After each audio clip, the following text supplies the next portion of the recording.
പയറുണ്ട് ആ പയർ താഴെന്ന് പറിച്ചപ്പോഴേ അത് വേദനിപ്പിക്കാണ്ട് പറിപ്പിക്കണം കേട്ടാ. മൊത്ത ഇലയൊക്കെ ഞുള്ളിക്കള, ഇല ഞുള്ളാഞ്ഞിട്ടാ ഈ കറുപ്പ് വരുന്നില്ല. എല്ലാം പോയല്ലേ, അത് വലിയത് നോക്കി പറിച്ചാൽ മതി കേട്ടോ. 5 കിണ്ടൽ പയറോളം കിട്ടി ഇതുപോലെ. അത് തന്നെ കൊറേ പോയി. ആദ്യം എന്തോരം നട്ടതാ എൻ്റെ അമ്മ, എല്ലാം പോയിട്ടാ. എല്ലാം ഉണങ്ങാൻ തുടങ്ങി. ഇനി കളഞ്ഞ് ആദ്യം നടണം. ഇത് മറിഞ്ഞ് വീഴുമോ? ഇല്ല, ആദ്യമായിട്ടാ ഈ ഇത് വെച്ച് പറിക്കുന്നത്. ഞാൻ ആദ്യമായിട്ടാണ് പയറിങ്ങനെ പറിക്കുന്നത്. ആ പയർ വലിച്ചു പറിക്കില്ല പണി. പിന്നെ കുറെ പെയ്യ ഞുള്ളി എടുക്കണം. അതിനത്ര പോരല്ല. ഇപ്പുറത്തൊക്കെ നല്ല പയറുണ്ട് കേട്ടോ, ഈ സൈഡിലൊക്കെ. മരുന്നടിച്ചെന്നില്ല, മഴ പെയ്തോണ്ട് കാഴ്ച മരുന്നടിക്കണ്ടേ. അതിലെ ഇനി ആയില്ല.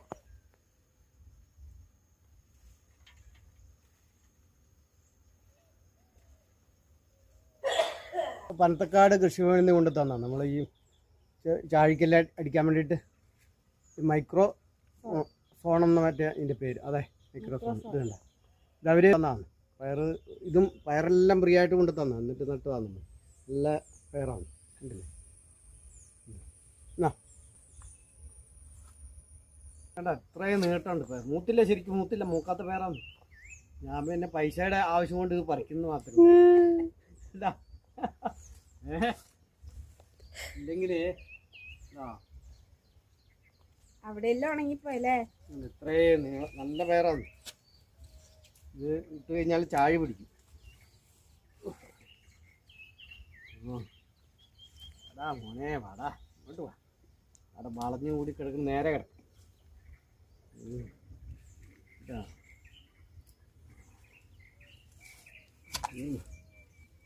ഒന്നുമില്ല, എല്ലാം കാലിയായിക്കൊണ്ടിരിക്കാന്ന്. ഈശയും കാലിയായി. ഇവിടെയുള്ള ഇത് കാണിക്കും.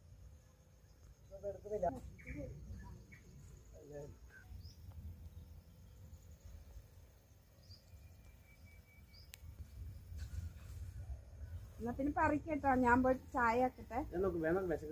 പച്ചക്കറിയുടെ പുറകെ പോയോണ്ട് രാവിലെ നേരത്തെ ചായ വെച്ചിട്ട് ഇന്നത്തേന് പറിക്കട്ടോ. ഓക്കെ. ഒന്നും കാണുന്നില്ല, ആരെ പറിച്ചോണ്ട് പോകുന്നുണ്ട്. ഇതിന്റെ പുറകിലൊക്കെ ഉണ്ട് പറിക്കാൻ. കിളി വന്ന് കൊത്തിയിട്ടുണ്ട് കുറേ നമുക്ക്.